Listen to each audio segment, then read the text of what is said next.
Selamat sore.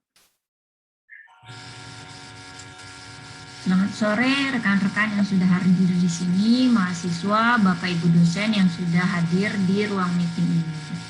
Sebelumnya saya akan konfirmasi terlebih dahulu kepada tim dari Huawei, apakah sudah hadir dengan Mr. Randall, are you already here, dan Bapak Rai.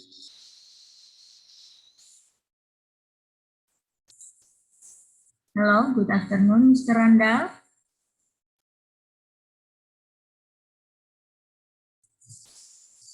Selamat sore, Bapak Rai. Hello, good afternoon. I can hear you now. Sorry. Okay, I can hear you, but maybe your voice is small. Ya, Bapak Rai. Oke.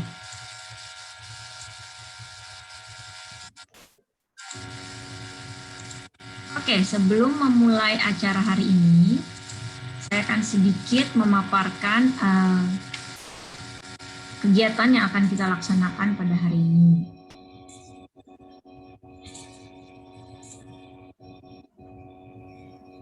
Oke, hari ini kita kedatangan tamu dari tim Huawei yang akan memaparkan dan menyampaikan mengenai teknologi tren artificial intelligence.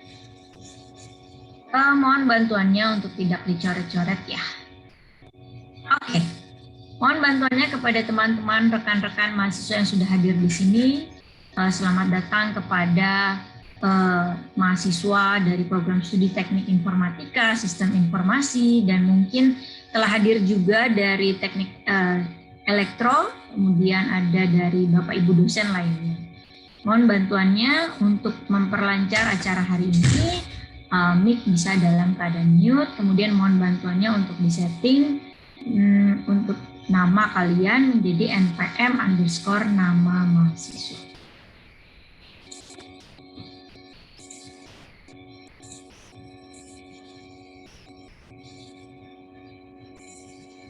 Oke, selanjutnya saya akan memaparkan sedikit untuk susunan acara hari ini sebelum nanti kita mulai.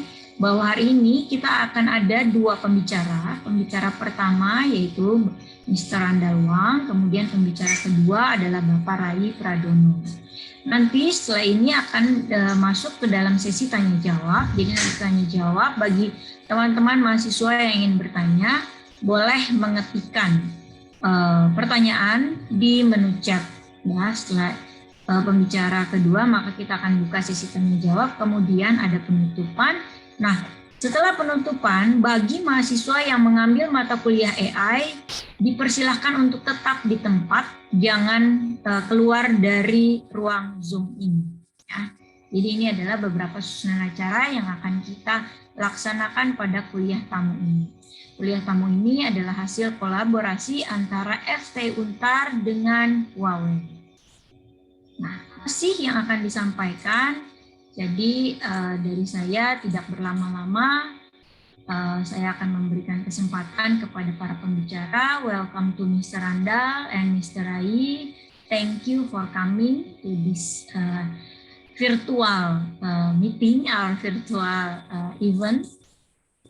So today, please welcome Mr. Randall to start the presentation. The time and place we provide.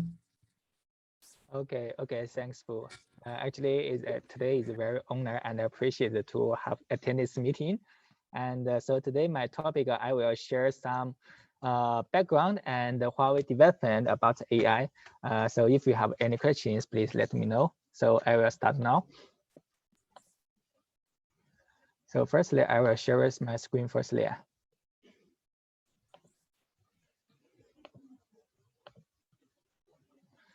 So can anybody see my screen? Okay. Okay. Good evening, everyone. My name is Randall Wang. I'm from Huawei Indonesia Cloud AI Business Group and is responsible for Huawei AI solution development. So thanks to all of you to give us this great opportunity to share our Huawei AI knowledge to Indonesia AI developers and users. Today, I'm very excited. Indonesia now have so many people is interested in using AI and developing AI. Indonesia, Indonesia is a big country. Digital economy, such as e-commerce, mobile payments, FSI, and shared travel has been developed so fast in recent years. So the developed digital economy will generate a massive amount of data and divisive applications. AI technologies will also accelerate Indonesia's digital economy reach into a high level, especially the new technology and infrastructure such as 5G, IoT, blockchain start to deploy in the next 5 years. As you know, Telkomsel yesterday already released the Indonesia new 5G, and I think currently the AI should also start to accelerate Indonesia. So Huawei will be deeply involved in Indonesia's digitalization process and help Indonesia accelerate implementation of the Indonesia 2045 strategy. Today, my topic will divide into 3 parts. So firstly, I will share you some basic trend knowledge about AI. Secondly, I will share Huawei's review about AI development changes. At last, I will introduce Huawei AI portfolio to realize these changes. So as you know, AI is the overall outcome of 60 years of development in ICT. So in 1956, the concept of artificial intelligence was officially proposed at the Dartmouth workshop organized by John McCarthy, an assistant professor at Dartmouth Technology. That was more than 60 years ago. Since that time, we have seen 2 AI winters. We have seen 2 AI winters. And but AI has never stopped advancing. In 1971, Intel released the first microprocessor. That was almost 50 years ago, and the Moore's law has continued to hold true throughout the robust development of ICT industry. If we overlay the graphics of AI and ICT development cycles over the past 70 years, it is clear that advances in AI and ICT are closely related. Academic research findings and engineering advances go hand in hand. So in the past, we went through 2 AI winters because expectations for AI were way beyond the engineering capacity of ICT industry at that time. The good news is that each winter eventually give way to spring, make a new beginning of AI. Today, we again find ourselves in a season of harvest, and the AI continue to develop. Actually, AI can be considered as a new general purpose technology. We cannot fully unleash the value of a technology unless we properly define its positioning. This is essential for us to truly understand and adopt the AI technology. At Huawei, we recognize AI as a combination of technology that together form a new general purpose technology. We have seen the rise of many general purpose technology before AI, such as the well and the iron, which are both several thousand years ago, and the railways, electricity in the 19th century, and the automobiles, computers, and the internet in the 20th century. A general purpose technology must have multiple uses across the economy and have many technical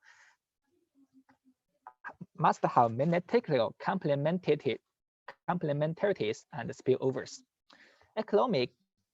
Economists have observed that throughout human history, there have been 26 technologies that can be classified as true general purpose technology. AI is one of them. So as companies, if we want to stay ahead, we need to adopt an AI mindset, use AI concept and technology to tackle both existing and future problems. Inside Huawei, so our experience shows that AI can replace humans in certain tasks and also automatic cost reduction throughout production cycles. This is the most valuable feature of AI. And what sets it apart from run-of-the-mill implementations, which cannot ultimately reduce production costs. AI will also trigger the changes in all industries. Every one of us need to ask ourselves, how will AI reshape or even disrupt the industry I'm working in? Going forward, we need to think of new ways to prepare our business and industries for change.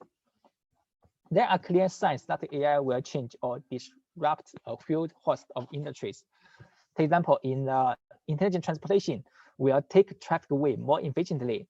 In the healthcare, early prevention and precision treatment have the potential to increase life expectancy. And also in the telecom industries, telecom network operation and maintenance will become more efficient. So this list goes on and on. In just the past year since we launched the Huawei AI solution, we have already seen AI drive and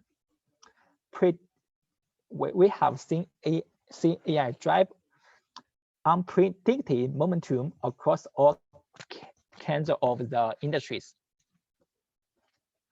AI will also change our organizations. We have several technological revolutions since the 18th centuries. Each one of them has had a huge impact on organizational structures, processors, and workforces. But AI will change jobs and skills in a way that is quite different from the previous revolutions. Previous revolutions lead to huge demand for repetitive routine tasks, such as operating equipment in textile mills and running cars and phone assembly lines. AI will also greatly boost the automation in almost all steps of the organization. This means that there will be much less demand for jobs that handle repetitive routine tasks. Demand for data science jobs will keep rising, including those for data scientists and data science engineers with basic know-how in data science. The total number of these jobs will be much smaller than the number of jobs that handle repetitive and routine tasks. AI-triggered changes has also begun. Finding the right problem is more important to finding a new solution. Change can mean good news for some and bad news for others.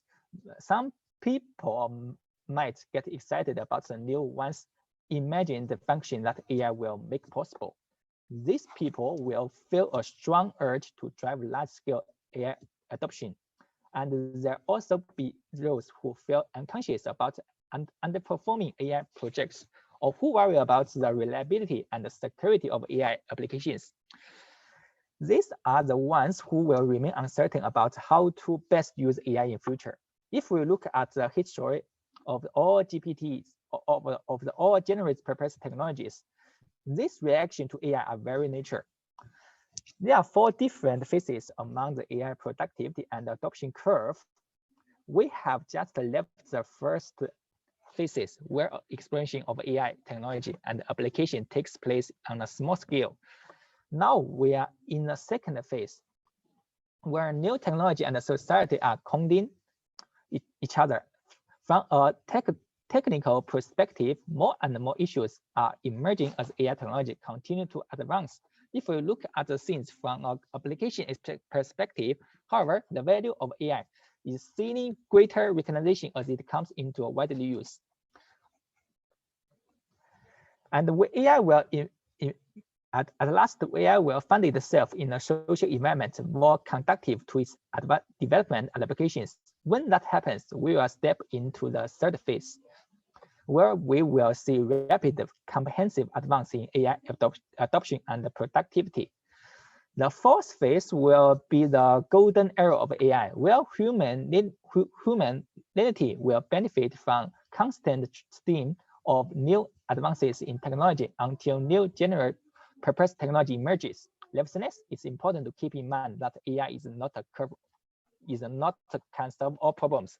No technology can solve every problem. We need to focus on the area where AI can create the most of value.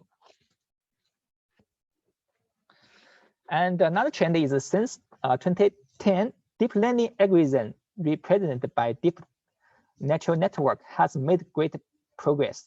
driven by increasingly powerful computers and big data. Deep learning has successfully overcome difficult changes, especially in computer vision and natural language processing. AI is approaching or exceeding human capabilities. So to close these gaps, we need the right technology, the right talent, and the right industry ecosystem. Next, I'd like to discuss 10 important changes that we have to work on together across all three of these elements. So firstly, we need to increase the speed of model training. With the existing technology, training more complex models often takes days, even months. For example, Huawei just released the latest Chinese NLP model, Pangu, which contains more than 200 billion parameters last month. Actually, it cost a lot. It cost 1 E-flops computing power and nearly 1 month for training from the beginning. Successful innovation only happens after several rounds of iteration. Slow model training seriously holds application emulation back. We believe that training should be completed in minutes or in seconds. The second change is related to the availability and the cost of computing power. Computing power is a foundation of AI. Right now, it is costly, scarce resource. We found out many Indonesia AI developers still use the consumer GPU-based PC to develop AI. While growth in computing power has been a major driver behind the process in AI. Lack of ready available and affordable computing power is becoming a constraint that holds back broad-scale AI adoption in Indonesia. We need to provide more abundant and affordable computing power in the future. We should also take action now to meet this demand. The third change involves AI deployments. Hybrid clouds have become a major cloud service model for enterprise use. Right now, AI is deployed mostly in the cloud with only a small portion at the edge. It has not yet been closely integrated into business environment. AI should be pervasive in future. Furthermore, it should be adapted to all scenarios. In all cases, user privacy must be respected and protected. The fourth change involves the efficiency and the security of algorithms. Algorithms are another driver behind AI development. The majority of basic algorithms which we use today were invented before 1980s. As AI comes into wide use, the weakness of existing algorithms are becoming more apparent. Algorithms of the future should be data efficient. That means they can deliver the same results with less data.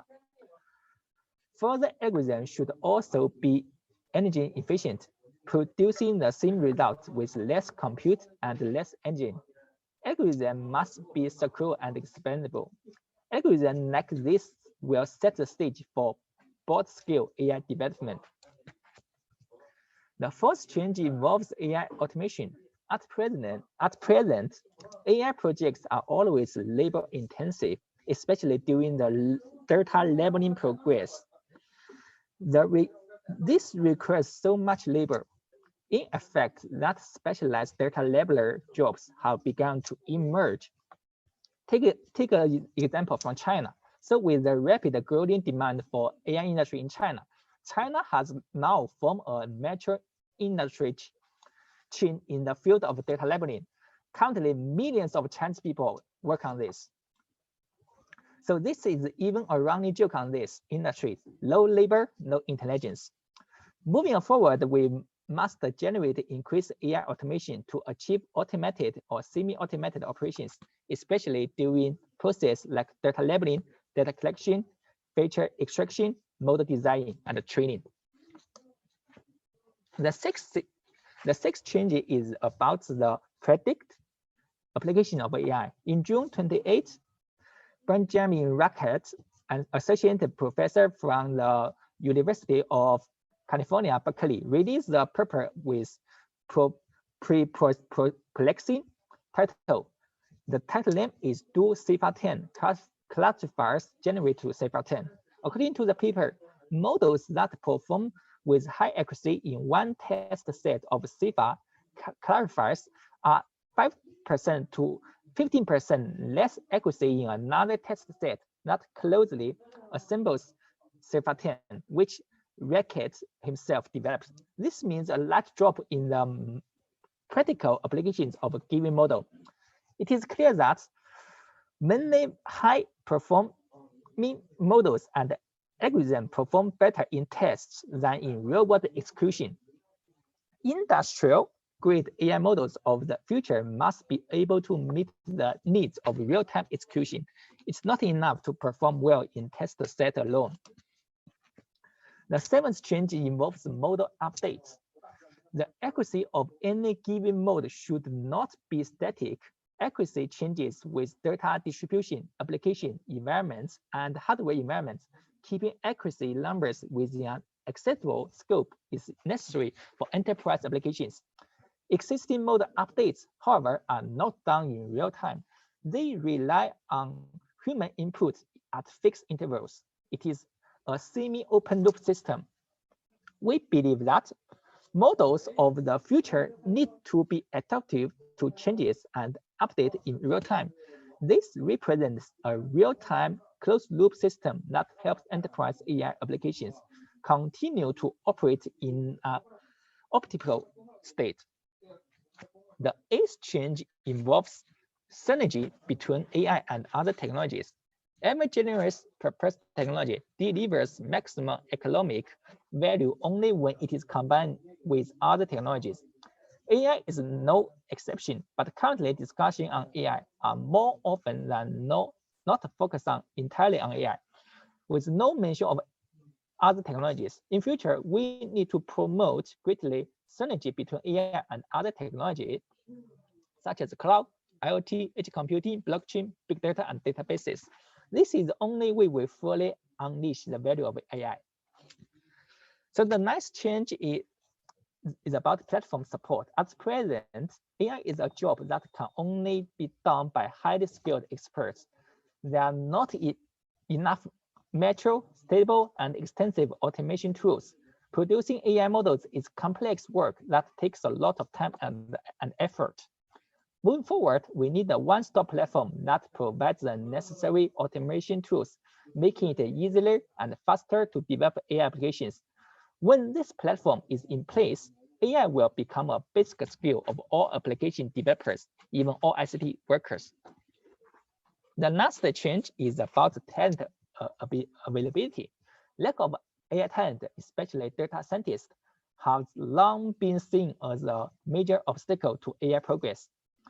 Data scientists are lacking and will remain so in the future.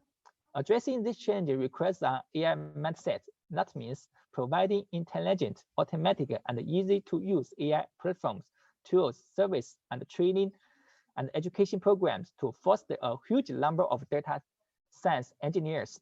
These people must be equipped with the ability to deal with the massive volumes of basic data science tasks.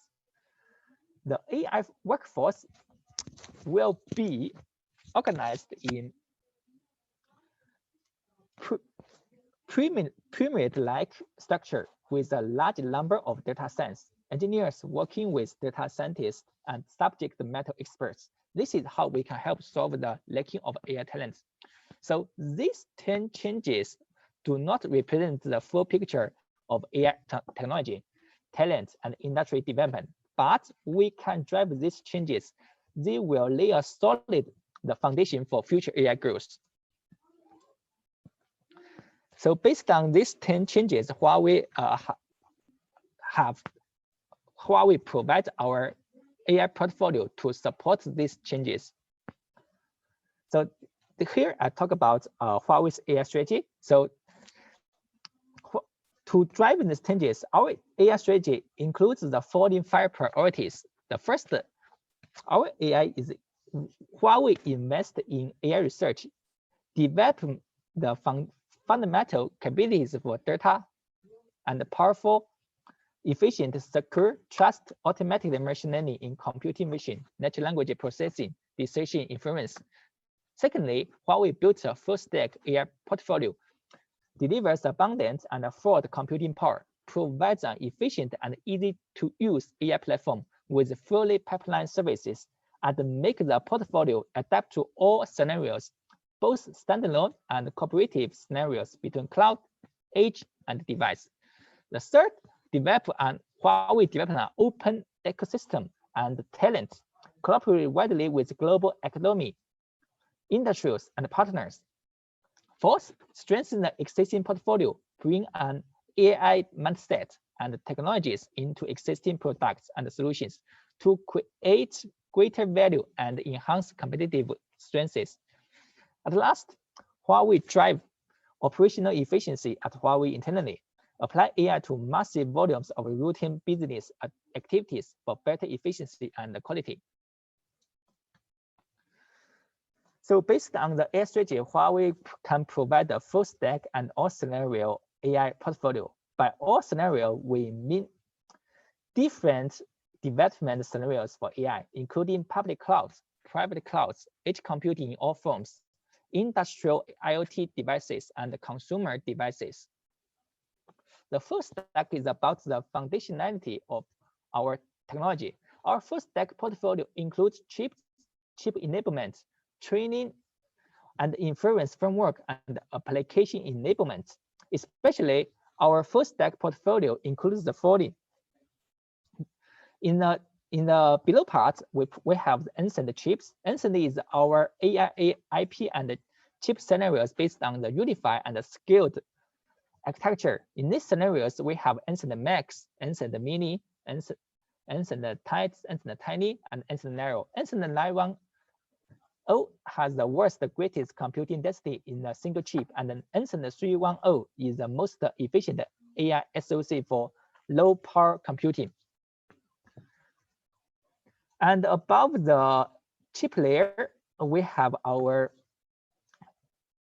chip operator library, which name is CAN. CAN is a chip operator library and highly automated operators development toolkit. If you are familiar with the NVIDIA, the CAN function is similar like the NVIDIA CUDA. And the Manifold is our software research unified training and inference framework for device, edge, and cloud. ModelArts is a one-stop AI development platform that enables developers and data scientists of any skill level to rapidly build, train, and deploy models anywhere from the cloud to the edge, accelerate edge end-to-end AI development, and foster AI innovations with key capabilities, including data pre-processing, semi-automatic data labeling, distributed training, and automatic model building. So based on so this is the hardware and the chip layer part, which we provide the detailed information. So facing with the surging AI requirement, the industry is dominated by a few hardware companies. The cost is still very high, and the delivery period is very long, and the local service support capacity is also not very good. The AI requirement of many industries cannot be efficiently met. So Huawei released these two types of chips for the Ansend 910 and Ansend 310. They are for different scenarios.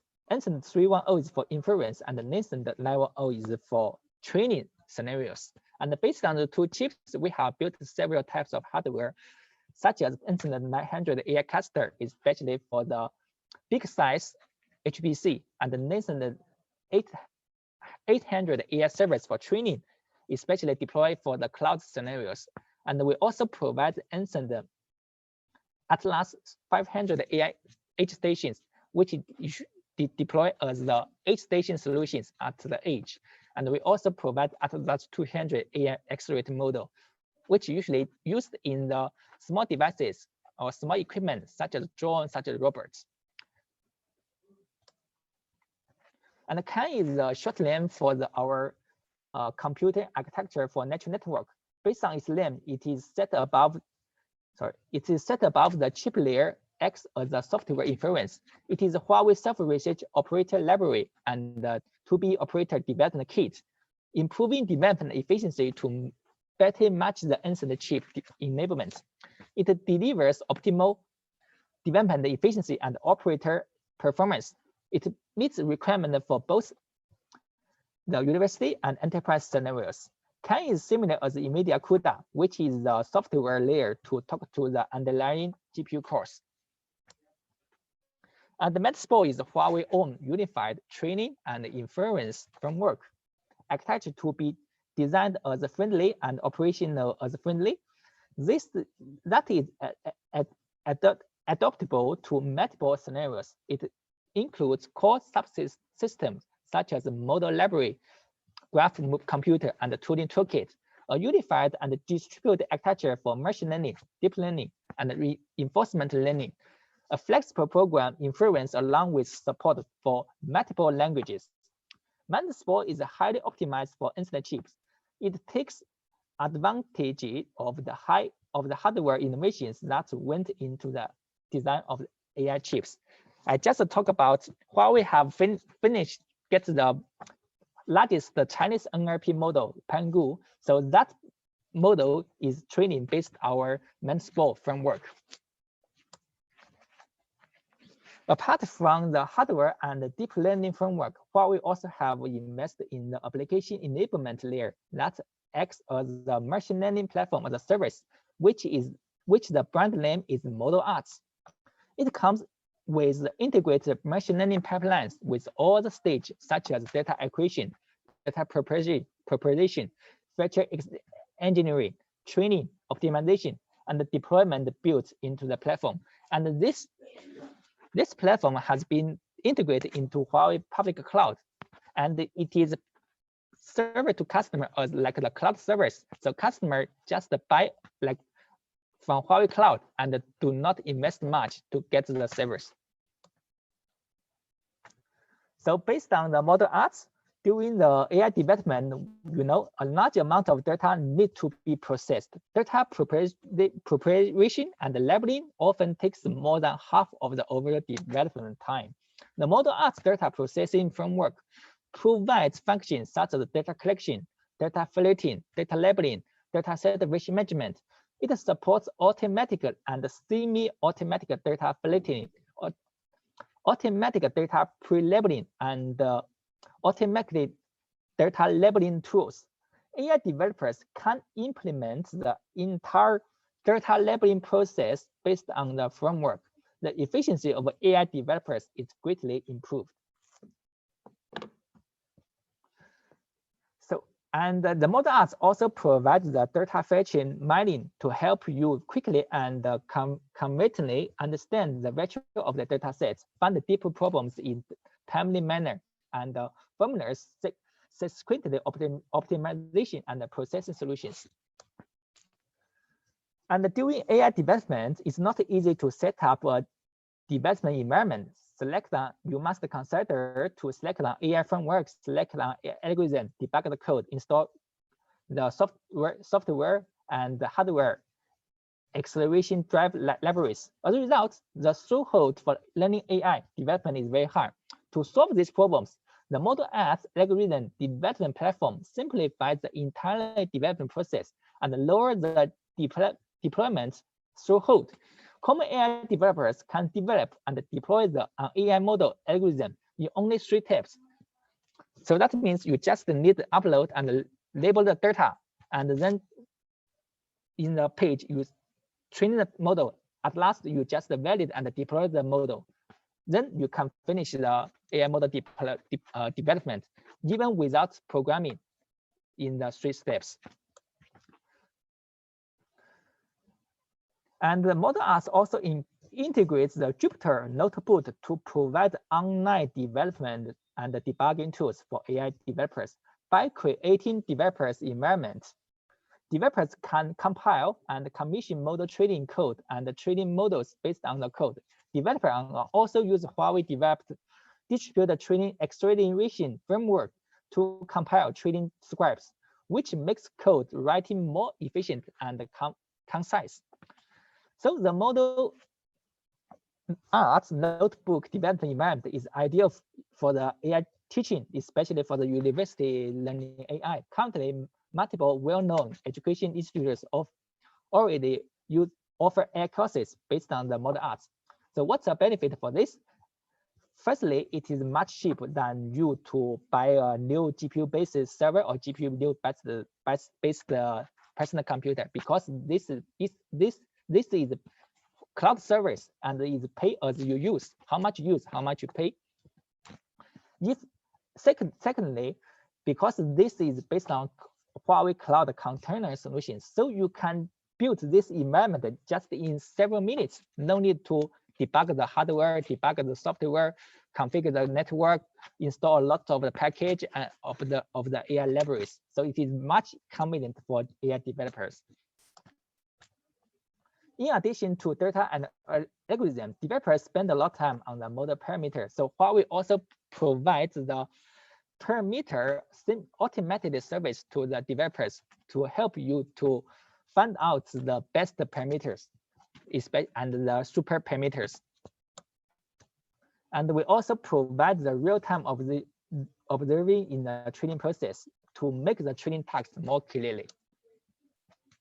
And our AI model also is cloud, edge, and terminal collaboration, and it can be easily deployed in the cloud, edge, and terminal to reduce the deploy complex and also reduce the human cost for the AI deployment in all scenarios. So that means you training a model in the cloud, then deploy everywhere, just click and manage in the cloud, and it is very easy. And we also provide the AI tag market to all the developers. That means after you develop your AI applications or AI algorithm, AI model, you can share to other people and do the transaction.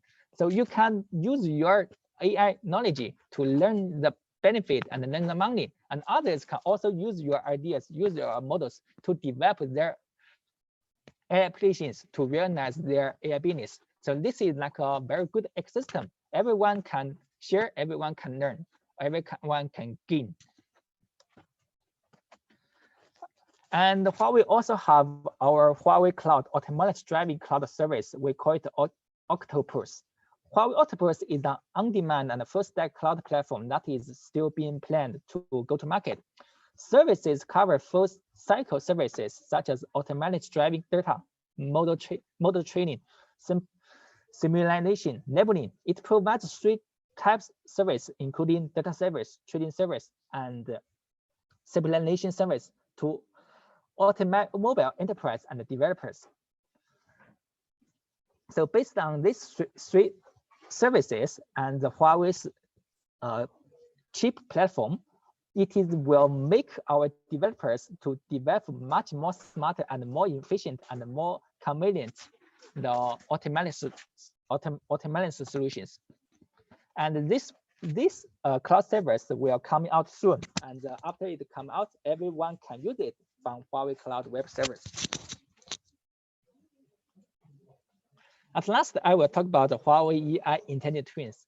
As you know, Huawei is not just a cloud, not just the ICT vendors. Actually, we also have a lot of the deep background about industries. So based on our deep background and experience in industry, we share our industry as intelligent twins to the public. And each people and each industry, each employers can use this intelligent twin service to develop their applications based on their scenarios and industries, such as the transportation industries, such as the industrial industries, compressor industries, and the vehicle industries.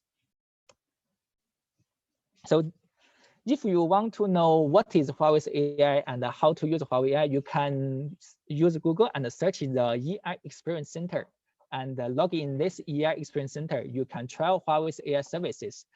And all these services is basic AI services. And after you use, you can find out what is Huawei's AI can benefit to you and brings to you. And if you are developers, you can. I suggest you I suggest to register one Huawei Cloud account and log in and use ModArt services.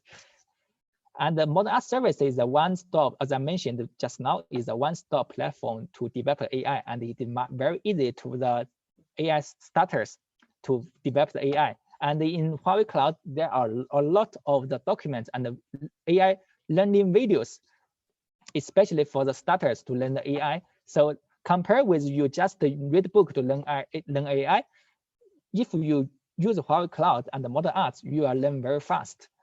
And after you read, for example, after you watch our AI video, then you can directly use the ModArt to develop your AI and test and do the experiment and test the AI. So it's much easy, and the cost is very low. So that is all my presentation today. Thank you, everyone. So if you have any question, please can let me know. Thanks. Okay. Thank you for the presentation. The presentation was quite interesting. From the presentation, we can see the development of AI technology used by the industry and how Huawei is developing it. We can see from what it explained that AI can give change to every form of life, yeah, as in industry, organization, others, yeah. So in terms of technology, many changes have occurred where Huawei has also seen and followed this change, even become a leader in the newest technology. I see your presentation. Yes, thank you. Okay, first, maybe I will give the participant a chance to ask. Maybe I will give for the first question. Mungkin dari sini ada peserta mahasiswa yang ingin bertanya terlebih dahulu. Boleh? Boleh diketikkan pertanyaannya di chat atau nanti saya akan kasih kesempatan untuk bertanya. Oke, di sini udah ada satu pertanyaan. Mungkin saya akan coba bacakan terlebih dahulu ya. So this is from one of our students. What are the advantages of Huawei cloud computing compared to Google Cloud Computing in the AI platform? Okay, actually, as I mentioned just now, currently Huawei's platform is a very open platform. We do not just support our Huawei Atlas or Instant Service hardware. We also support the NVIDIA GPU, and we also support many open source AI frameworks such as PyTorch, such as the TensorFlow, and we also have our self-research Manuspo. Actually, Manuspo is if you are experienced AI developers, I suggest you try to use the Manuspo framework. It is very good, and it is especially designed for the big model training. Especially compared with other AI framework, when it train the big models, it is distributed training process is very good, and it can save you a lot of time to get the right model and train and it's also save you a lot of computing power to get the right model. So this is the benefit of Huawei, because we make a summary is we are open, we integrate and comply other vendors infrastructure, and we also have our self-research software framework and the hardware enablement homework, even the hardware, and the people can have more choices. Okay, thank you for the answer. So, okay, this is one question again. How secure is Atlas 500 from preventing data breach? Sorry, how secure you mean? Yes, how secure is Atlas 500? Actually, Atlas 500 is our edge station solutions. So people can use it as usually use it for the edge side inference. So based on Atlas 500, the people can use it use Huawei Cloud to manage it and make the cloud edge collaboration solutions. That means you can train your AI model and develop your AI model in the cloud, then use Huawei Cloud to deploy it and or push the model directly to the Atlas 500 in the edge part. So compare with you download your AI models from the cloud, then migrate to the edge site. It is much more convenient for developers to develop the AI for the edge sites, edge scenarios. And Atlas 500 is also specially designed for the edge site. It can support the high temperature, high dust, high weight environment, and it also can support the wireless, environment. That means you no need to attach the UDP or cabling to the Atlas 500. Just use the SIM card to connect to the network. So which it is very suitable for the remote edge site. So this is my answers.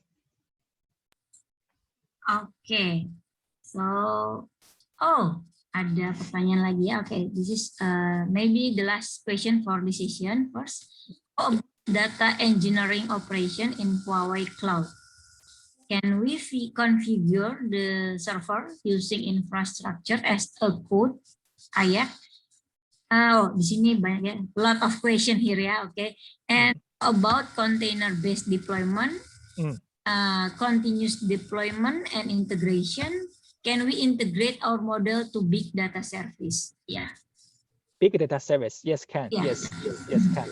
Even as I just mentioned now, even you want to deploy the AI model from the cloud to the edge, we also use the container deployment solutions. That means when you finish deploy develop the AI model in the cloud, it can be deployed to every edge site very easily because it uses container deployment solutions, not much related with the hardware environment. Okay, thank you for the answer. So we usually in developing AI, we need hardware that has high specification and is expensive. So with this technology from Huawei, it can help programmers, university to develop AI in form of the cloud and make it easier to run or create AI program. Yeah. Okay. Yes, correct. Okay, maybe we give to Bapak Rai for the next session. So for next session, we give to Bapak Rai to present the presentation, and thank you for Mr. Randall for the explanation. Thanks. Ya, kepada Bapak Rai, kami persilahkan untuk mempresentasikan materi berikutnya. Oke, terima kasih. Okay, thank you, Randall. Yeah, very interesting presentation. So I will explain bahasa Indonesia. So sorry, Mr. Randall. Oke, terima kasih Bapak. Jadi mahasiswa dan dosen beberapa ya, Bapak Ibu dosen juga ada mahasiswa. Oh, ada ya, Bapak Ibu dosen dan mahasiswa. Saya singkat saja, nggak terlalu lama. Jadi saya akan membahas mengenai AI yang terkait dengan sertifikasi, kemudian dengan start industri. Ya, jadi saya punya ada satu presentasi, ini tidak terlalu banyak. Jadi mudah-mudahan kita bisa selesaikan dalam waktu tidak lebih dari 20 menit mungkin 15 menit. Oke, ini sekira sudah kelihatan ya? Ya, sudah Pak. Saya kira saya mau langsung ke ini aja. Jadi gini. Saya mulai dari sini dulu. Jadi kita tahu kalau mahasiswa ini di Indonesia itu ada beberapa kendala. Saya ini dosen sebetulnya. Dari tahun 1994 saya ngajar sampai tahun 2019 kemarin. Dan setelah masuk Huawei saya tidak ngajar lagi. Tapi memang pengalaman mengajar saya banyak sekali sehingga saya sudah juga mengerti kira-kira apa sih kendala-kendala dari mahasiswa-mahasiswa yang ada di Indonesia sekarang. Salah satunya adalah kesiapan. Betul nggak? kita siap apa nggak sih mahasiswa itu lulus kemudian dia kerja. Itu yang sebetulnya diharapkan dari mahasiswa sekarang. Kalau bisa dia lulus, kalau bisa dapat kerja. Ya, banyak sekali orang-orang hanya yang minta seperti itu. Tapi kenyataannya ternyata faktanya nih ya, ini fakta beneran, bahwa jumlah yang mungkin langsung bekerja itu tidak seindah yang diinginkan, gitu ya. Jadi apakah kita memang siap atau enggak? Salah satu untuk bisa menjamin bahwa kita siap untuk bisa maju adalah kita punya satu kelebihan dibanding orang lain, yaitu punya skill, keahlian, gitu ya. Karena kenapa begitu? Karena memang Indonesia kurikulumnya memang didesain lebih banyak seperti yang sifatnya mungkin lebih general daripada spesifik. Mungkin kalau kita lihat di pendidikan vokasi, misalnya politeknik, mungkin lebih siap karena mereka biasanya punya keahlian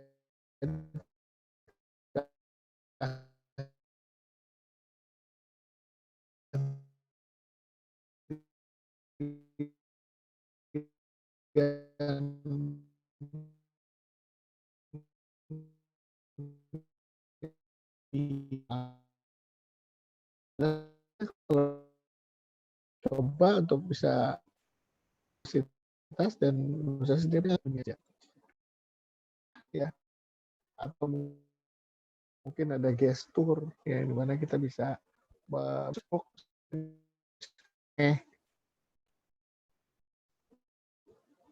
halo,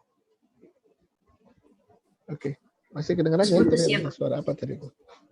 Ya, ada delay. Nggak betul tadi ada suara apa? Being recorded segala macam. Iya. Oke lah, saya lanjut ya. Jadi memang si AI ini sekarang sudah booming sekali. Tapi yang menarik adalah ternyata ada data dari satu instansi bahwa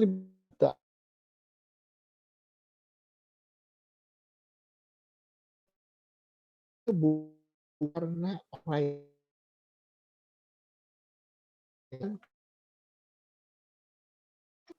tapi ternyata mesin. Itu harus dipahami betul bahwa ini hal yang mungkin kita harus bisa sadar bahwa mungkin lebih baik kalau kita keahliannya harus ada di belakang mesin ya maksudnya, gitu ya. Oke. Jadi banyak sekali yang seperti itu. Walaupun seperti itu dengan adanya industri 1.0 ini itu menyebabkan ada pekerjaan-pekerjaan yang muncul yang tidak pernah kita pikirkan sebelumnya. Coba kalau kita lihat sekarang ada data scientist misalnya. Kalau dulu nggak ada. Mungkin cuma sedikit sekali ya. Sekarang ada orang-orang yang seperti data scientist itu hebat banget. Bahkan saya ada beberapa informasi bahwa mereka gajinya begitu lulus dan memang dia jagoan, itu gajinya besar sekali. Ya. Oke, ini ada satu informasi lagi dari World Economic Forum, projected jobs in 2022 ya. Jadi 2022 ternyata kalau kita lihat itu lebih banyak ke arah yang ada kaitannya dengan big data, kemudian AI, ya termasuk dalamnya ada IoT, ada machine learning, ya cloud computing gitu ya. Ini tinggi sekali. Artinya apa? Masuklah ke sini, belajarlah materi-materi ini. Karena apa? Karena dibutuhkan. Ya, oke. Kemudian yang berikutnya kita lihat lagi bahwa ternyata automation itu juga bergeser dari yang tadinya mungkin lebih banyak manusianya, sekarang lebih banyak ke mesin. Ya, mesin itu perannya akan lebih besar. Bahkan dari hal-hal yang rumah tangga pun sekarang sudah banyak yang digantikan oleh mesin. Gitu ya. Mungkin kalau kita lihat juga ada kendaraan baru sekarang, kalau kita lihat ada mobil dari Cina aja yang bisa pintar, itu sekarang ya, dan murah lagi. Kalau misalnya yang lain kayak Audi segala macam itu mahal, sedangkan ada yang harusnya lebih murah dan pintar. Itu sudah menggunakan teknologi AI juga di dalamnya. Oke, nah sekarang kita balik lagi, betul nggak kita udah siap gitu ya? Nah sekarang yang tadi sudah dijelaskan bahwa kita punya kelemahan biasanya di lack of hands-on experience, kemudian juga mungkin informasi mengenai latest industry application-nya itu juga lemah gitu ya. Kemudian juga lack of employable skills. Jadi salah satu yang dituju oleh Huawei adalah mengisi gap ini. Gimana caranya? Kami buka sertifikasi, training dan sertifikasi. Untar adalah salah satu kampus yang sudah bekerja sama sudah tahun 2019 sebetulnya sudah jalan. 2020 mulai aktif, tapi memang maaf, ini mahasiswanya masih agak-agak malu-malu nih untuk ikutan training dan sertifikasi. Jadi mohon nanti setelah presentasi ini banyak-banyaklah bicara sama dosennya supaya mau belajar mengenai teknologi yang ada di Huawei, bukan hanya AI, ya, dan mengambil sertifikasinya. Kenapa? Ya supaya kita bisa masuk ke sebelah kiri ini. Jadi bisa masuk ke industri, gitu ya. Nah, saya mau cerita soal kompetensi development. Ini penting sekali. Jadi salah satu yang bisa menjamin bahwa mahasiswa itu lulus kemudian dia punya keahlian yang mumpuni adalah yang disebut dengan kompetensi. Ya, Indonesia sudah punya standarnya, ada standar yang disebut dengan SKKNI, ada namanya Kerangka Kualifikasi Nasional Indonesia. Nah, ini adalah salah satu yang bisa kita gunakan, tapi di sini kita lebih fokus pada suatu standarisasi dari sisi industri. Ya, gimana caranya? Makanya ini kenapa Huawei kerjasama dengan pendidikan, karena kita mau menerapkan standarisasi ini untuk bisa memastikan bahwa lulusan-lulusan dari perguruan tinggi ini punya suatu skill set tertentu yang nanti siap untuk bisa bekerja. Oke, 2 titik ini kita punya pendidikan, kita punya industri. Oke, kemudian kita punya kompetensi standarisasi. Bagaimana bentuknya? Yaitu dengan cara memberikan sertifikasi. Ya, sertifikasinya apa? Kita lihat lagi. Standar saya lewatin dulu. Sertifikasinya apa? Sertifikasinya itu macam-macam. Huawei punya lebih dari 100 jenis sertifikasi. Nah, di sini memang menarik sekali karena kami punya satu program yang boleh dibilang menguntungkan kampus. Ya, kenapa? Karena harusnya berbayar. Jadi kalau kita ada 3 pilar ini, ada Huawei Training, ada partner dan public, partner public, ada student. Maka 2 kotak ini adalah memberikan pelatihan atau pengembangan talent tadi, tapi berbayar. Sedangkan kalau di kampus-kampus itu semuanya kami cover biayanya. Ya, bukan gratis ya, saya jangan salah. Tapi di cover biayanya, karena memang ada biaya juga. Tapi biaya itu kita tanggung. Jadi mohon betul-betul dimanfaatkan betul, jangan sampai disia-siakan, walaupun kesannya, ini gratis nih, bisa sekarang suka malas. Nah, harus ikutan. Karena itu kesempatannya tidak akan berulang lagi. Mungkin beberapa tahun kemudian, mungkin saja Huawei punya kebijakan baru di mana orang harus bayar. Mahasiswa pun harus bayar. Sekarang mumpung masih gratis, silakan ikut. Gitu ya. Nah, untuk bisa menjalankan semua kegiatan ini, Huawei juga disupport oleh beberapa kegiatan lain seperti ICT Competition, Job Fair, kemudian ada Skill for the Future, dan macam-macam. Kemudian didukung juga oleh infrastruktur IT. Di dalamnya ada beberapa seperti yang dibilang Pak Randall tadi, ada misalnya ada cloud ya, cloud service ya. Kemudian ada juga software-software ya untuk mendukung pembelajaran, yaitu talent platform sebutnya, talent online. Jadi nanti mahasiswa atau dosen bisa mengajar menggunakan learning management system yang disiapkan oleh Huawei, gitu ya.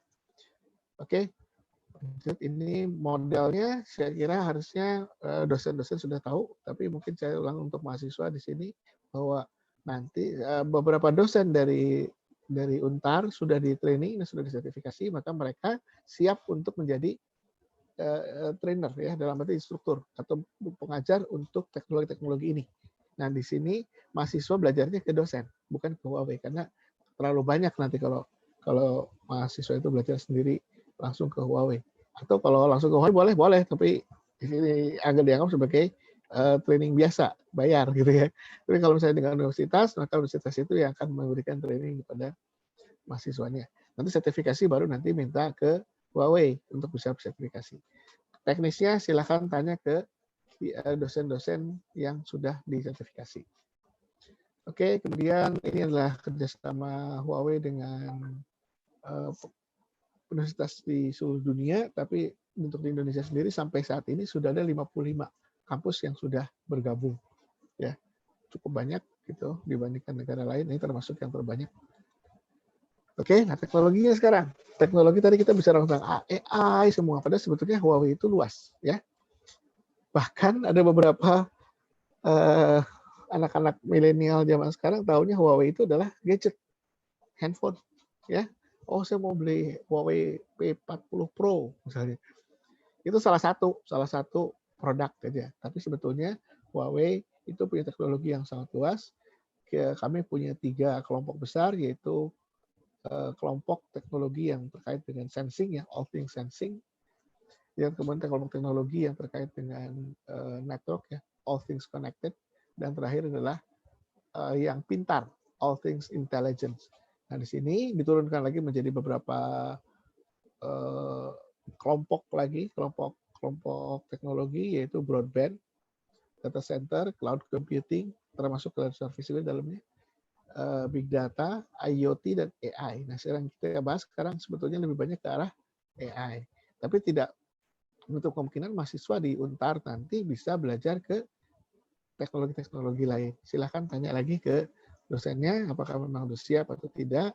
Kami juga punya teknologi online course-nya yang bisa dipelajari sendiri tanpa minta dari mengajar oleh dosen. Tidak perlu minta ke dosen untuk mengajar. Belajar saja sendiri di online course-nya. Nanti kalau sudah lulus mock exam-nya, anak-anak ini bisa minta voucher ujian. Oke, menarik harusnya ya. Nah, ini kemudian ini adalah sertifikasi yang ada di Huawei, ya. Itu kami punya 3 level, yaitu Huawei Certified ICT Associate, Huawei Certified ICT Professional, Huawei Certified ICT Expert. Jadi sekarang pasti kalau masuk ke level paling bawah dulu. Dan yang gratis pun yang ini. Yang lainnya mungkin belum, ya, tidak gratis, ya. Tapi yang gratis yang ini. Kalau bayar sendiri berapa? $200, lumayan ya. Kalau beli bakso berapa mangkok tuh. Nah, ini untuk kampus, kalau sudah kerjasama dengan Huawei, maka mahasiswanya diberikan gratis, ya. Jangan sampai salah, ya. Tidak berbayar. Tapi sekali lagi, tidak berbayar di sini bukan berarti tidak berbayar itu murahan, karena kami sebetulnya bayar, tapi di cover oleh Huawei. Oke. Kemudian teknologi ini dibagi 3 kelompok besar, yaitu infrastructure, kemudian platform service, dan satu lagi vertical certification. Yang atas kita tidak terlalu sentuh, ya. Tapi kita lihat yang di bawah sini, yaitu ada yang sifatnya mungkin ke arah infrastruktur. Jadi di sini ada data center, storage, intelligent computing, security, switching. Sekarang namanya jadi data communication. Ada WLAN, SDN, transmisi, LTE, 5G. Nah, ini yang nanti juga booming juga di Indonesia karena sudah mulai masuk nih. Setahu saya Telkomsel sudah mulai menggelar. Alhamdulillah teknologi yang dipakai itu teknologi Huawei, gitu ya. Dan menurut informasi dari Kominfo itu seharusnya tahun 2022 itu sudah diimplementasikan. Tapi saya belum tahu apakah itu berhasil 2022 enggak. Sayang juga soalnya handphone saya sudah 5G tapi belum bisa dipakai, gitu. Oke. Kemudian di platform service juga ada cloud, ya. Ada 2 cloud, ada cloud computing, cloud service. Kalau cloud computing mungkin mirip-mirip dengan kalau mahasiswa belajar mengenai VMware misalnya. Nah, itulah cloud computing, mungkin virtualisasi, ya. Sedangkan kalau cloud service tadi yang sudah dijelaskan oleh Rendall misalnya, kita menyewa satu perangkat tertentu, ya, macam-macam, bisa server, bisa application, bisa macam-macam untuk infrastructure. Itu bentuknya cloud service. Jadi kita sewa, kita bayar ke sana, ya. Dan kita menggunakan semua yang seharusnya kita beli sendiri, tapi kita bisa manfaatkan menggunakan barang punya orang lain, ya, gitu ya. Jadi lebih murah investasi tidak perlu banyak, tapi kita masukin ke operational. Oke, ada beberapa yang lain, misalnya GaussDB untuk database-nya, kemudian ada big data, AI, IoT, dan seterusnya. Ya, dan ini chip, chip. Oke, saya kira saya tidak terlalu banyak, ya. Untuk sertifikasi cuma itu, sebetulnya ada beberapa informasi lain. Saya kira mungkin saya selesai di sini saja. Jadi kalau nanti mungkin Bapak Ibu dosen yang belum menjadi pengajar itu boleh bertanya juga di sini, atau juga mahasiswa yang nanti sangat tertarik untuk dapatkan sertifikasi gratis tadi, silakan juga kalau ada pertanyaan silakan sampaikan. Terima kasih. Ya, terima kasih Bapak Rai atas penjelasannya mengenai sertifikasi. Oke, mungkin saya akan langsung memberikan kesempatan buat teman-teman mahasiswa, Bapak Ibu dosen yang mau bertanya, dipersilahkan. Boleh langsung raise hand atau langsung mengetikkan di chat, dan jangan lupa sambil menunggu pertanyaan atau ada yang angkat tangan, di sini sudah di-share daftar hadir yang perlu diisi. Jadi mohon teman-teman mahasiswa untuk dapat mengisi daftar hadir, kemudian juga para Bapak Ibu undangan bisa juga mengisi daftar hadir pada link yang sudah disediakan. Oke, untuk sertifikasi bagaimana ini? Apakah masih ada yang perlu ditanyakan? Ada yang masih ingin bertanya? Boleh?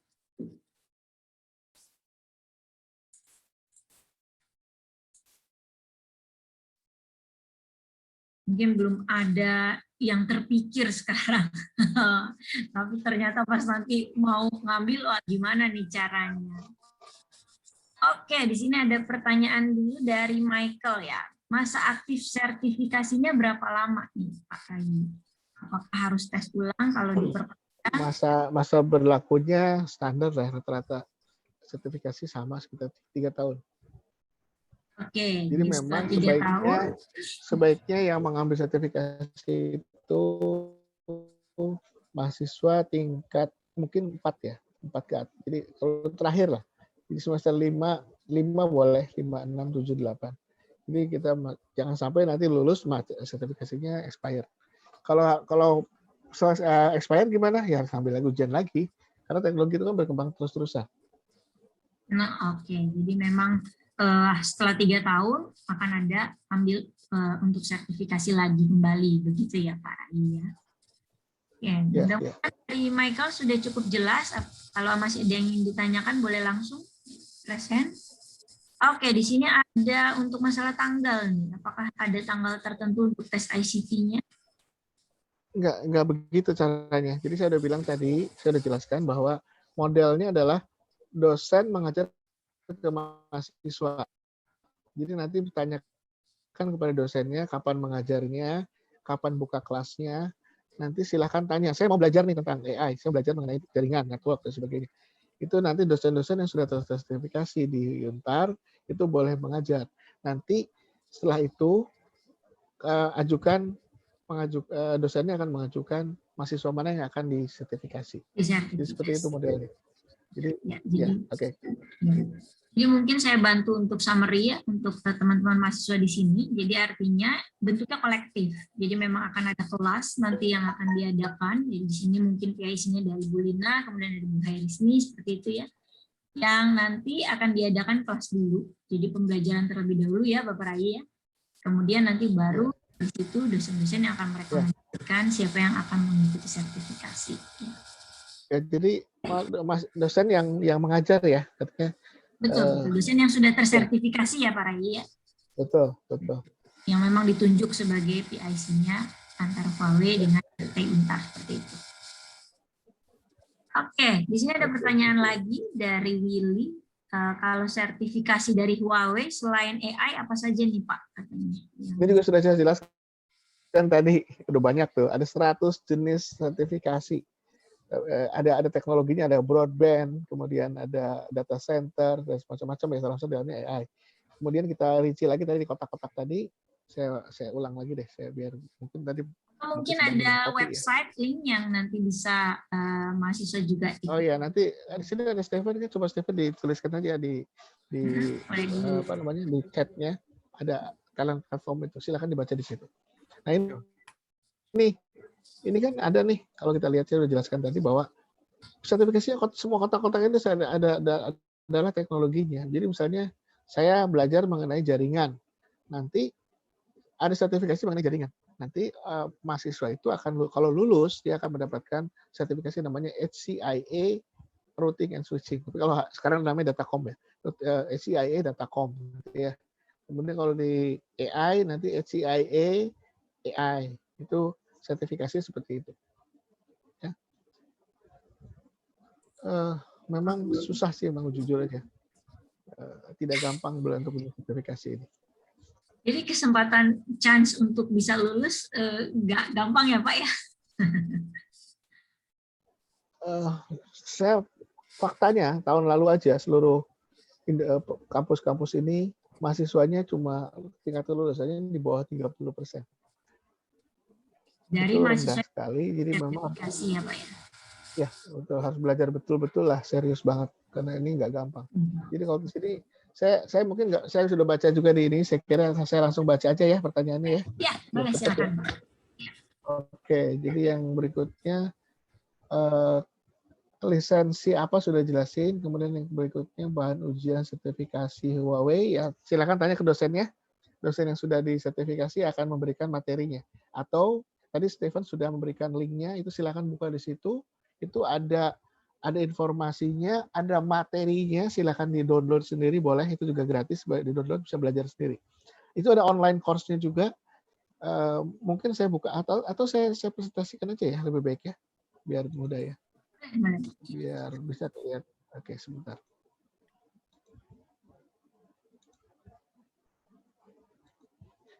Jadi sini ada namanya talent platform. Ya.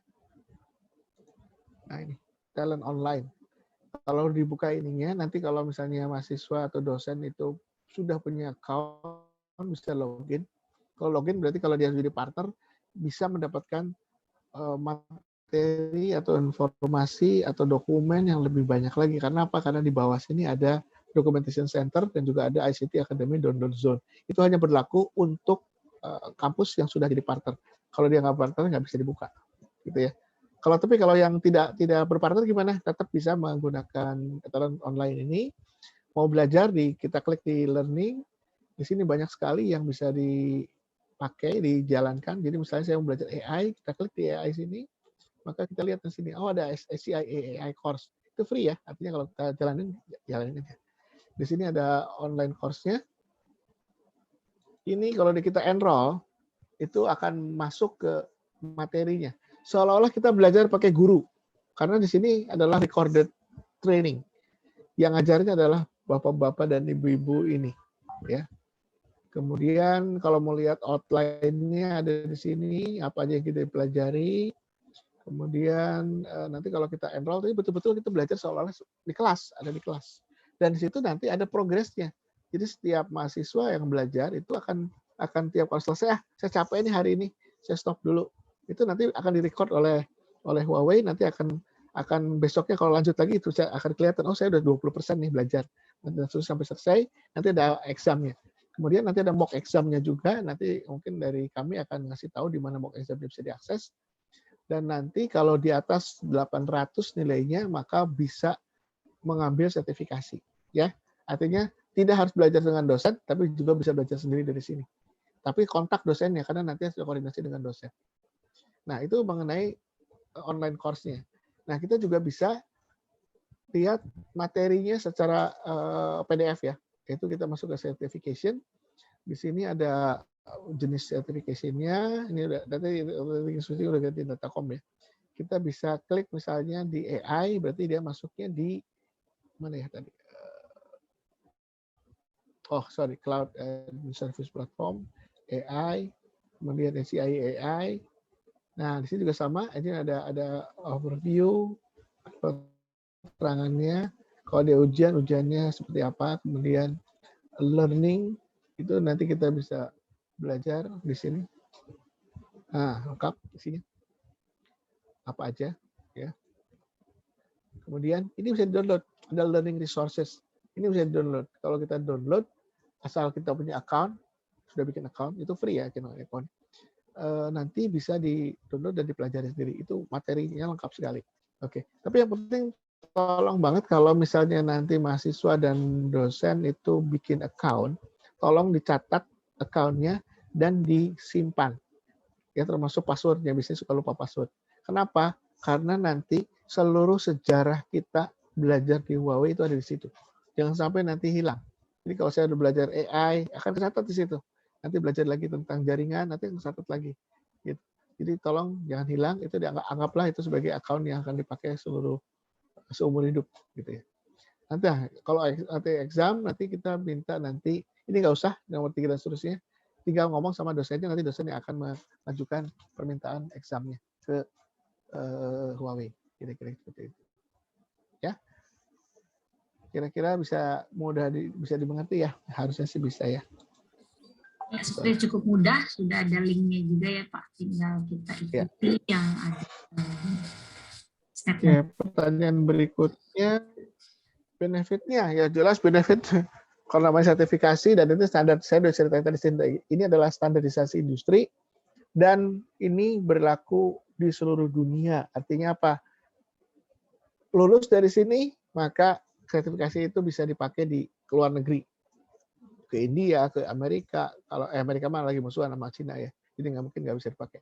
Misalnya ke Eropa gitu ya, ke Inggris, itu bisa dipakai. Saya udah certified nih, itu mereka akan mengakui itu ya, jadi nggak usah takut, itu benefitnya besar sekali. Jadi bukan lokal nih, ini adalah global certification. Oke.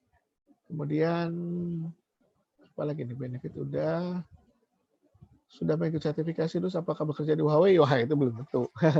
Kalau ini jangan, kalau ini bisa asal jagoan, asal bagus. Karena gimana caranya? Pertama memang dia sangat ahli ya.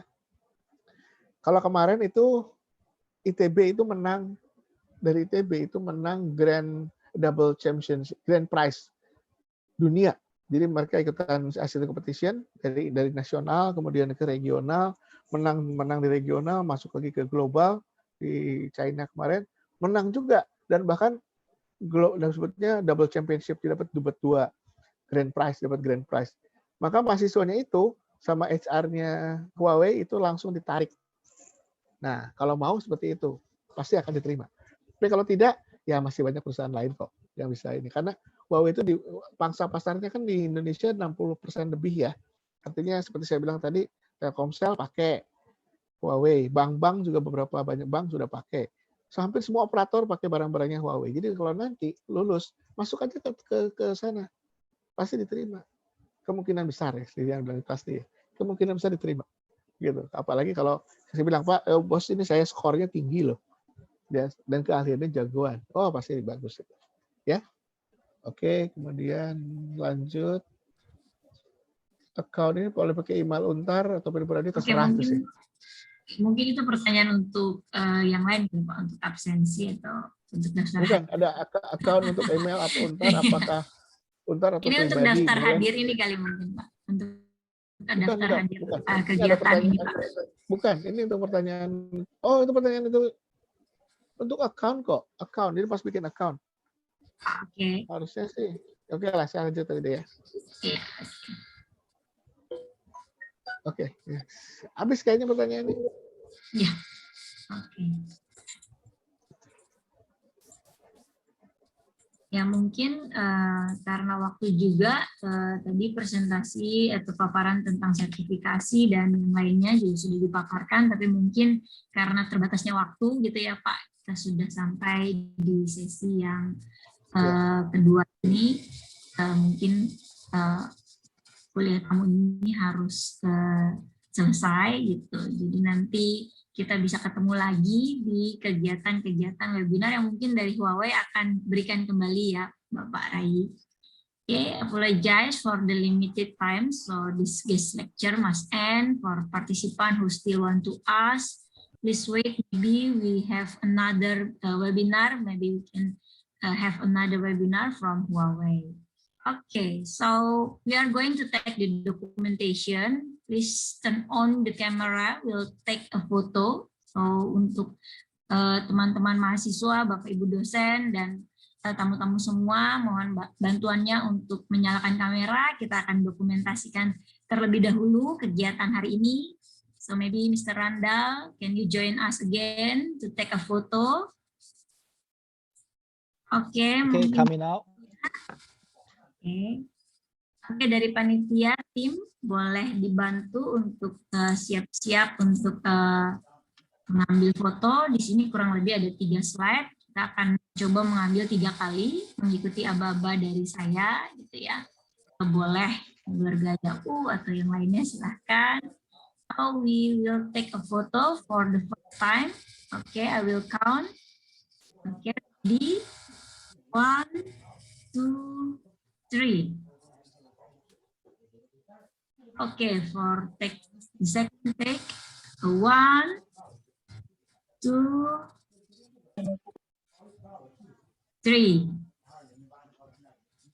Oke, buat yang lain yang belum menyalakan kamera, bisa langsung dinyalakan kembali. Saya akan mengambil yang ketiga.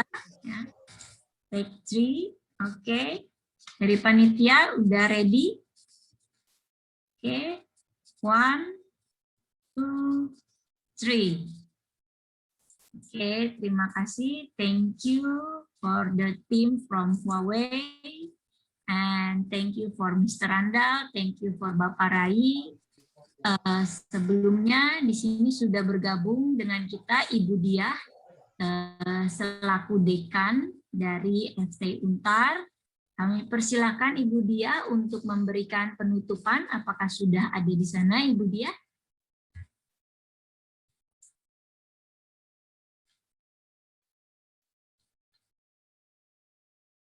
Oke, sepertinya saya cek terlebih dahulu apakah Ibu Diah sudah join.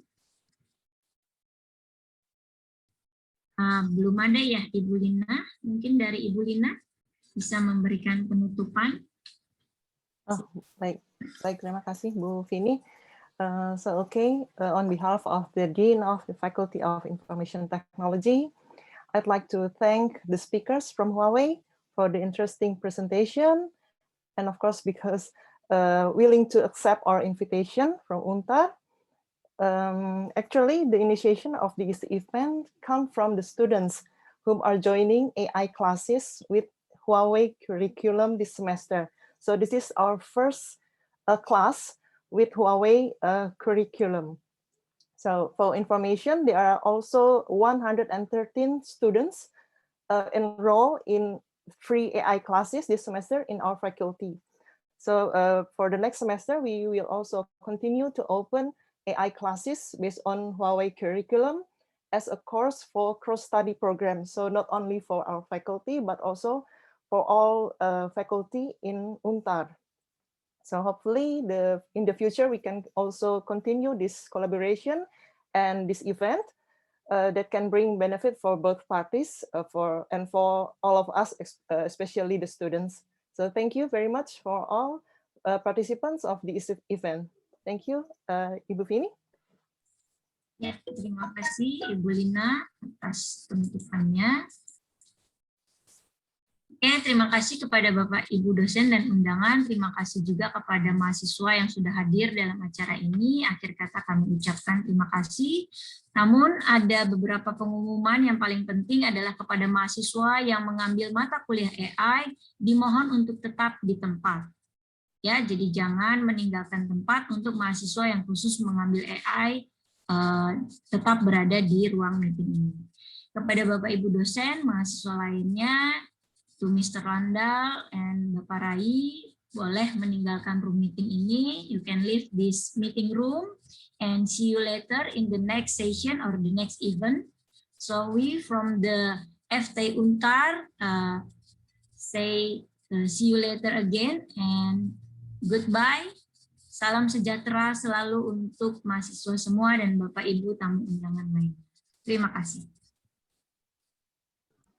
Ya, terima kasih. Thank Saya you, izin. Bu Vini. Terima kasih. Terima kasih Bapak Ibu semua. Bye-bye. Randall, Pak